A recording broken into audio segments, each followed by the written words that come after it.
Commander Jake Morrison wiped the frost from his helmet visor and stared at the readings on his scanner device for the third time that morning. The numbers had not changed, but they still made no sense to him at all. Deep beneath the frozen surface of Europa, his mining team had been drilling for rare earth metals when they hit something that should not exist anywhere in the known universe. The mining drill had penetrated a crystal formation, unlike anything Jake had seen in his 20 years of space mining operations. The crystals glowed with a soft blue light that seemed to pulse like a heartbeat, and when his team ran their first tests, the energy readings went completely off the scale. Dr. Lisa Rodriguez arrived on the next transport from Earth 3 days later. She was a small woman with dark hair and intense brown eyes, who had spent most of her life studying the fundamental forces of the universe. When Jake showed her the crystal samples, her face went completely white, and she dropped her coffee cup on the metal floor of the research station. The coffee spread across the floor, but Lisa did not notice because she was staring at the readings on her portable analyzer. What they had found was antimatter, but not the kind that existed in tiny amounts in laboratory experiments. This was stable antimatter that had somehow been contained within crystal structures for millions of years without annihilating itself. Lisa ran test after test, but the results never changed. The crystals acted like perfect magnetic bottles that kept the antimatter stable and safe to handle. A single crystal the size of her thumb contained enough antimatter to power a city for a year. Jake contacted Admiral Karen Blake immediately through the encrypted communication system. Admiral Blake was a tall woman with gray hair who had served in the Earth Defense Force for 40 years. She had seen humanity grow from a single planet species to a small collection of colonies in nearby star systems. She had also seen the reports about what was happening in the outer galaxy, where alien empires were expanding and conquering everything in their path. When Jake explained what they had found on Europa, Admiral Blake ordered an immediate security lockdown of the entire mining operation. No one was allowed to leave the moon, and no communications were permitted, except through military channels. The Zorathian Empire had been expanding across the galaxy for over 50 years. They were insect-like creatures that stood nearly 8 feet tall with 4 arms and powerful mandibles that could crush steel. Their technology was far advanced beyond anything humanity possessed. Zorathian plasma weapons could destroy entire fleets with single shots, and their energy shields could deflect nuclear weapons like they were small rocks. 17 different civilizations had fallen to the Zorathian Empire in the past decade. Some had tried to fight and been completely destroyed. Others had surrendered and been enslaved to work in Zorathian mines and factories. Earth intelligence services had intercepted enough alien communications to know that humanity was already on the Zorathian target list. The only reason they had not attacked yet was because Earth seemed too small and primitive to be worth their immediate attention. But that would change soon enough when their expansion reached human space. Tony Chen arrived on Europa 2 weeks after the discovery. He was the best spacecraft engineer in the solar system and had designed most of the ships in the Earth Defense Fleet. When Lisa showed him the antimatter crystals and explained their properties, Tony immediately began sketching designs for new types of spacecraft. Current human warships were powered by fusion reactors that provided limited energy for weapons and propulsion.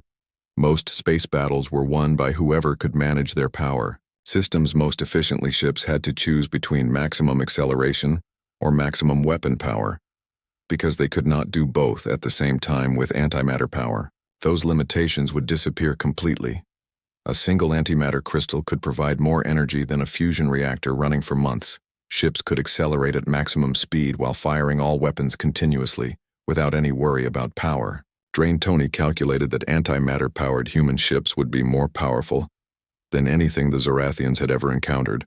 Admiral Blake called an emergency meeting of the United Earth Defense Council in a secure bunker beneath the Swiss Alps. The council consisted of military leaders and government officials from every human colony. When Admiral Blake explained the discovery on Europa, the room fell completely silent for nearly a full minute. Everyone understood immediately that humanity had just found the key to survival in a hostile galaxy. But they also understood that the discovery had to remain absolutely secret until humanity was ready to use it. If the Zorathians learned about the antimatter before Earth could build proper defenses, they would attack immediately with everything they had. The council voted unanimously to begin immediate construction of a secret fleet powered by antimatter technology. The project would be called Operation Hidden Thunder and would be the largest military construction effort in human history.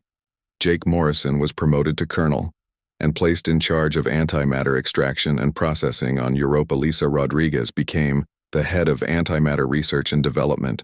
Tony Chen was given unlimited resources to design and build the new fleet. Jake watched the construction crews arriving on Europa to begin the massive expansion of mining operations. He realized that humanity was about to change forever. For the first time in human history, they would not be the underdogs in a fight. The Zarathians and every other hostile alien empire in the galaxy were about to learn that humans were much more dangerous than they appeared. 2 years had passed since the discovery on Europa, and the asteroid belt was now filled with hidden construction sites that did not appear on any official star charts. Captain Ryan Parker floated in the zero-gravity observation deck of the secret shipyard designated Facility 7 and watched as robotic welders put the finishing touches on humanity's first antimatter-powered dreadnought. The ship was massive beyond anything humans had ever built before, with a hull that stretched nearly 2 kilometers from bow to stern. Ryan had named it the UES Vengeance, because he believed that was exactly what humanity would deliver to any alien empire that threatened Earth. The antimatter core at the heart of the ship glowed with the same blue light as the crystals on Europa, but contained enough energy to power a small planet. Ryan had served in the Earth Defense Force for 15 years and had commanded destroyers and cruisers in several small conflicts with pirates and smugglers, but nothing had prepared him for the incredible power of an antimatter warship. The weapons alone were beyond anything he had imagined possible. Particle beam cannons that could fire at nearly the speed of light with enough energy to vaporize a city. Energy shields that could absorb nuclear explosions and keep regenerating indefinitely. Propulsion systems that could accelerate the massive ship to 30% of light speed in less than an hour. Lieutenant Commander Amy Sullivan was developing the tactical doctrine for the new fleet in a training facility built inside a hollowed-out asteroid. Amy was a brilliant strategist who had graduated at the top of her class from the Earth Military Academy. She had studied every known space battle in human history and had analyzed alien combat footage captured by intelligence services. Traditional space combat was all about energy management and careful positioning, because ships with limited power had to choose between speed, shields, and weapons. With antimatter power, those rules no longer applied at all. Human ships could now maintain maximum acceleration while firing all weapons and keeping shields at full power. Amy was developing entirely new combat formations that took advantage of unlimited energy. Ships could now perform maneuvers that would seem impossible to any enemy, expecting conventional tactics. Captain Steve Rogers was in charge of training the crews for the antimatter fleet. Steve was a veteran of the Titan Wars, where human colonies had fought a brutal conflict against separatist forces. He was known throughout the military for his tough training methods and his ability to prepare soldiers for combat situations they had never encountered. Before the crews training for the antimatter fleet had to learn how to fight in ways that no human had ever fought before. They practiced high-speed maneuvers that would crush normal humans against the walls of their ships. They learned to coordinate weapons fire from multiple ships while moving at relativistic speeds. Most importantly, they learned to think like hunters rather than defenders, because for the first time in human history, they would be the ones with superior firepower. Dr. Lisa Rodriguez had not been idle during the 2 years of construction. Working in a laboratory deep beneath the surface of Europa, she had perfected antimatter-enhanced kinetic projectiles. These weapons were essentially bullets that contained small amounts of antimatter in magnetic containment shells. When fired from railguns at 90% of light speed, they could penetrate any known shielding material upon impact. The containment field would collapse and the antimatter would annihilate with regular matter. The explosion would release energy equivalent to a nuclear weapon, but with surgical precision. Lisa had also developed antimatter mines that could be deployed in space and triggered remotely. Each mine contained enough antimatter to destroy a ship the size of a Zorathian battlecruiser. The mines were completely undetectable until the moment they exploded because they generated no energy signature. While dormant, Tony Chen had designed the antimatter fleet, with modular construction that allowed rapid expansion of the shipbuilding program. By the end of the second year, humanity had completed 30 antimatter warships of various sizes. The fleet included 5 dreadnoughts like the UES Vengeance, 10 heavy cruisers, 10 destroyers, and 5 specialized ships designed for reconnaissance and electronic warfare. Each ship was more powerful than the entire pre-antimatter Earth defense fleet combined. The construction had been carried out in complete secrecy, using only the most trusted personnel in the military official records, showed that the shipyards were building conventional fusion-powered vessels for the regular defense fleet. Even most government officials did not know about Operation Hidden Thunder. Admiral Blake had insisted on absolute security because Earth intelligence services were detecting increased Zorathian activity in nearby star systems. Long-range sensors had identified Zorathian scout ships conducting surveys of human space. The aliens were clearly planning something, and Admiral Blake suspected they did not have much time left before humanity would face its first real test. Colonel Jake Morrison had expanded the mining operations on Europa to extract antimatter crystals as quickly as possible. The moon now looked like an industrial complex with massive drilling platforms and processing facilities covering most of the surface. Jake had discovered that the antimatter deposits extended much deeper than originally thought. There was enough antimatter beneath Europa to power human civilization for thousands of years. But more importantly, for the immediate future, there was enough to build and fuel a fleet that could defend Earth against any threat. Ryan stood on the bridge of the UES Vengeance as the ship conducted its final test flights in the outer asteroid belt. The antimatter engines responded instantly to his commands, and the massive ship moved through space with the grace and speed of a much smaller vessel. When he ordered a full power test of the main weapons, the particle beam cannon fired a burst that vaporized a small asteroid 20,000 kilometers away. The targeting computer had locked onto the asteroid in less than a second, and the beam had traveled the distance almost instantaneously. Ryan realized that the Zorathians had no idea what was coming their way. They had built their empire by conquering species that fought with limited energy and conventional tactics. They had never faced an enemy with unlimited power and the willingness to use it. As the secret fleet completed its training exercises, Admiral Blake received the news she had been dreading. Zorathian ships had been detected entering the outer reaches of the solar system. The invasion of Earth was about to begin. High Commander Zix stood on the bridge of his flagship and looked at the primitive star system that contained the species called humans.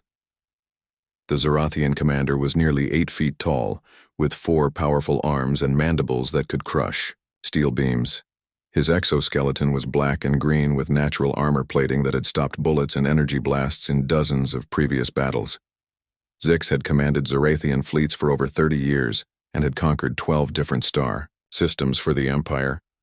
He had seen countless species beg for mercy when faced with Zorathian power, and he expected the humans to do the same. The human system looked pathetic compared to the mighty civilizations he had destroyed in the past. Their ships were small and slow with primitive fusion reactors that produced barely enough energy for basic operations. Intelligence reports indicated that humans had never even developed proper energy shields for their spacecraft. Zix brought 50 warships to the human system because he wanted to make a demonstration of Zorathian power. Each of his ships was equipped with plasma cannons that could boil away the atmosphere of a planet and energy shields that had never been penetrated by any known weapon. The Zorathian fleet took positions around the human homeworld, and Zix opened a communication channel to the planetary government. His message was the same one he had delivered to 17 other species over the years: surrender unconditionally and become slaves of the Zorathian Empire, or be completely exterminated. Usually, the primitive species would respond with desperate pleas for mercy or futile attempts to negotiate. Some would try to fight with their inferior weapons and be destroyed in minutes. The humans surprised him by doing none of these things. Instead, Admiral Blake appeared on his communication screen and looked directly into his compound eyes. She was a gray-haired human female who showed no fear at all when faced with the most powerful military force in the galaxy. Admiral Blake spoke in a calm voice that carried across space to every ship in the Zorathian fleet. Surrender is not in humanity's vocabulary, and you have exactly 10 minutes to withdraw from our system before we demonstrate why that is. Zix could not believe what he had just heard this primitive species was actually threatening him with their pathetic little ships and obsolete weapons. He began to laugh, and the sound echoed across the bridge of his flagship. The other Zorathian commanders were also amused by the incredible arrogance of the human. Zix decided to wait the full 10 minutes just to see what the humans thought they could do against the might of the Zorathian Empire. He used the time to target the human cities with his plasma cannon so he could destroy their civilization in the first few seconds of battle. When exactly 10 minutes had passed, Zix was about to order the attack when his sensor operator suddenly began shouting an alarm. 30 massive energy signatures had appeared throughout the asteroid belt, like stars being born in the darkness of space. The signatures were so powerful that they overwhelmed the Zorathian sensors and made it impossible to get accurate readings. Then the human ships decloaked, and Zix saw something that made his blood run cold. These were not the primitive vessels his intelligence reports had described. These were warships that blazed with energy like miniature suns and moved through space with impossible speed and grace. The largest ship was over 2 kilometers long and radiated more power than an entire Zorathian battle group. Captain Ryan Parker's voice came across all communication frequencies with crystal clarity. All ships, this is vengeance actual and weapons are free, so show them what humans do to bullies. The UES Vengeance fired first, and Zix watched in horror as a particle beam lanced across space at 98% of light speed. The beam was so bright that it lit up the entire star system, and so powerful that it registered on sensors from 3 light-years away. Zix's flagship had shields that could deflect nuclear weapons and absorb the energy output of small stars. The human beam went through his shields like they were made of paper and continued through the hull of his ship from bow to stern. The flagship exploded in a flash of white light that temporarily blinded every sensor in the Zorathian fleet. Zix had just enough time to realize that he had made a terrible mistake before his ship was vaporized completely. The other Zorathian commanders stared in shock at the empty space where their flagship had been. Just seconds before, Sub-Commander Krex tried to rally the fleet by ordering all ships to return fire immediately. The Zorathian plasma cannons opened fire in a coordinated barrage that should have destroyed anything in space. The human ships activated. Their energy shields and the plasma blasts struck them with tremendous force. For a moment it looked like the shields might fail under the overwhelming firepower. Then the shields began to regenerate faster than the Zorathian weapons could damage them. The antimatter reactors provided unlimited power to keep the shields operating at maximum strength indefinitely. While the Zorathian weapons uselessly pounded their shields, the human fleet began to return fire particle beams and antimatter-enhanced kinetic projectiles, struck Zorathian ships with devastating effect. Each hit penetrated shields and armor that had protected the aliens through decades of conquest. Zorathian battle cruisers that had destroyed entire civilizations were cut in half by weapons they could not even comprehend. Captain Steve Rogers led a squadron of destroyers in a flanking attack that demonstrated the new tactics Amy Sullivan had developed. The human ships accelerated to 30% of light speed while maintaining continuous fire from all weapons. They appeared behind the Zorathian formation before the aliens could react and caught them in a deadly crossfire. Sub-Commander Krex tried to organize a retreat, but panic had spread throughout the Zorathian fleet. The aliens had built their empire on technological superiority, and the psychological impact of being outclassed by a supposedly primitive species was devastating. Some ships tried to flee while others fought with desperate fury, but their uncoordinated response made them easy targets for the disciplined human fleet. Within 30 minutes of the first shot, the entire Zorathian advance fleet had been completely destroyed. Not a single human ship had been lost, and only 3 had taken any significant damage. Admiral Blake opened a communication channel to broadcast across the galaxy using captured Zorathian equipment. This is Admiral Blake of the United Earth Defense Force, and we have a message for the Zorathian Empire. Your advance fleet has been completely destroyed, and if you send another one, you will get the same result. Humanity is no longer hiding on a single world, and we will defend ourselves and our allies with whatever force is necessary. The galaxy had just witnessed the birth of a new superpower. News of the destroyed Zorathian advance fleet traveled across the galaxy faster than light through the quantum communication networks that connected every major civilization. On 1,000 different worlds, species that had lived in fear of Zorathian Conquest suddenly found themselves talking about something they had never dared to imagine. Someone had not only fought the Zorathians, but had completely destroyed them without losing a single ship. The humans were a species that most civilizations had never even heard of before. Intelligence reports described them as a primitive people confined to a single star system with basic fusion technology and no energy shields. Yet somehow these same humans had just demonstrated military power that exceeded anything the galaxy had ever seen. Ambassador Helen Wright arrived at the Galactic Council station 3 weeks after the battle. She traveled aboard the UES Diplomat, a sleek antimatter-powered cruiser that served as both a peaceful vessel and a demonstration of human technological capabilities. The Galactic Council consisted of 12 species that had survived Zorathian expansion by paying tribute and staying out of the Empire's way. They had called an emergency session to discuss the implications of humanity's sudden emergence as a galactic power.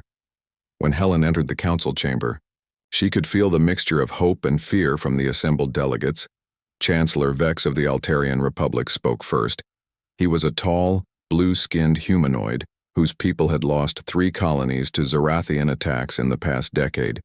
"We have seen the recordings of your battle with the Zorathian fleet, and we must ask how humanity developed such advanced technology so quickly." Helen had been instructed to be honest but vague about the source of human power. "We discovered new energy sources that allowed us to build more powerful ships than we had ever imagined possible. We understand that many species in this galaxy have suffered under Zorathian rule, and we want you to know that humanity is willing to help defend the innocent." The delegates looked at each other with expressions that mixed disbelief and desperate hope. For over 50 years they had watched the Zorathian Empire grow stronger while they grew weaker. Now a previously unknown species was offering to stand against the most powerful military force in the galaxy. Meanwhile, Emperor Zorth was not taking the destruction of his advance fleet lightly. The Zorathian Emperor was an ancient creature who had ruled the Empire for over 200 years.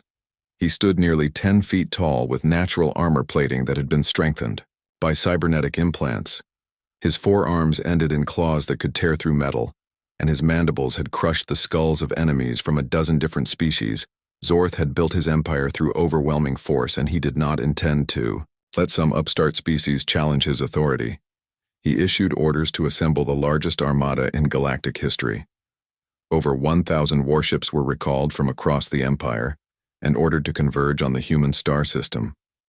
The fleet included massive dreadnoughts that were over 5 kilometers long and armed with planet-killing weapons.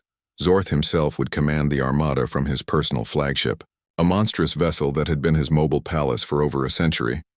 If the humans thought they could challenge the Empire with a lucky victory, they would learn what happened to species that defied Zorathian power. Admiral Blake was well aware that the Zorathians would not accept their defeat. Quietly, Earth intelligence services were tracking the massive military buildup across the Zorathian Empire. Spy satellites and intercepted communications indicated that Emperor Zorth was preparing to bring everything he had against humanity. Admiral Blake called another emergency meeting of the United Earth Defense Council. The secret shipyards had not been idle since the first battle. Humanity now had over 200 antimatter-powered warships of various classes. Dr. Lisa Rodriguez had also perfected her antimatter torpedo technology. These weapons could be fired across interstellar distances and would arrive at their targets faster than light speed. Each torpedo contained enough antimatter to destroy a planet, and they were completely undetectable until the moment of impact. Captain Ryan Parker had been promoted to admiral after his performance in the first battle. He now commanded the entire antimatter fleet from the bridge of the UES Vengeance. Ryan had studied the recorded battle data and realized that the Zorathians had never faced an enemy with unlimited energy. Their tactics were based on fighting opponents who had to carefully manage power between weapons. Shields and propulsion human ships could do all three simultaneously without any limitations. Lieutenant Commander Amy Sullivan had developed new battle formations that took advantage of this capability. Human ships could maintain maximum acceleration while firing all weapons and keeping shields at full power. They could also coordinate their movements with precision that would be impossible for any species that had to worry about energy management. Captain Steve Rogers had expanded the training, programmed to prepare crews for the largest space battle in galactic history. The human fleet would be outnumbered 5-1, but they would have advantages that the Zorathians could not even comprehend. Colonel Jake Morrison had increased antimatter production on Europa to provide fuel for the expanding fleet. The mining operations now extended deep into the core of the moon and produced enough antimatter crystals to power human civilization for millennia. Jake had also overseen the construction of antimatter production facilities in other star systems. Humanity would never again be dependent on a single source for their most important strategic resource. As the Zorathian armada approached human space, Admiral Blake made a decision that would change the course of galactic history. Instead of waiting for the enemy to attack Earth, humanity would meet them in open space and demonstrate once and for all that the age of Zorathian domination was over. Human fleet departed from their hidden bases and took positions in the Kepler system. This was neutral space that would become the site of the largest and most decisive battle in galactic history. Admiral Parker activated the quantum communicator and broadcast a message that was received by every civilized world in the galaxy. This is Admiral Parker of the United Earth Fleet, and we are about to engage the Zorathian Empire in battle. Today we will demonstrate that no species has the right to conquer and enslave others. The age of tyranny ends here. Emperor Zorth arrived in the Kepler system with the largest armada in galactic history and expected to find the human fleet cowering in fear. Instead, he found 200 antimatter-powered warships arranged in perfect formation and waiting for battle. The human ships blazed with energy signatures that made his sensors overload, and their orderly formation spoke of discipline and confidence. Zorth had brought over 1,000 of his finest warships, including massive dreadnoughts that had conquered entire star systems. His personal flagship was a monstrous vessel over 8 kilometers long that carried enough firepower to destroy planets. The Emperor opened a communication channel to the human fleet and spoke in the voice that had terrified countless species. Primitive humans, you have destroyed one small fleet, and now you think you can challenge the might of the Zorathian Empire. I have brought the full power of my armada to show you the price of defying imperial authority. Surrender, now, and I will grant you the honor of serving as slaves rather than being exterminated. Admiral Parker responded from the bridge of the UES Vengeance with calm authority. Emperor Zorth, you have spent 50 years conquering and enslaving innocent civilizations across this galaxy. Today, humanity ends your reign of terror and shows the galaxy that bullies can be defeated. All human ships prepare for battle, and remember that we fight, not just for ourselves, but for every species that has suffered under Zorathian oppression. The battle began when Dr. Rodriguez's antimatter torpedoes struck the Zorathian fleet from impossible angles. The torpedoes had been fired from hidden positions throughout the star system and arrived at faster than light speed. Each torpedo contained enough antimatter to vaporize a battleship, and they struck with surgical precision. 50 Zorathian vessels were destroyed in the opening seconds before they even realized they were under attack. Emperor Zorth roared in fury and ordered his remaining ships to return fire with everything they had. 1,000 plasma cannons opened fire simultaneously and filled space with enough energy to boil away planetary atmospheres. The human fleet activated their antimatter-powered shields and absorbed the incredible barrage without taking any significant damage, while the Zorathian weapons uselessly pounded their defenses.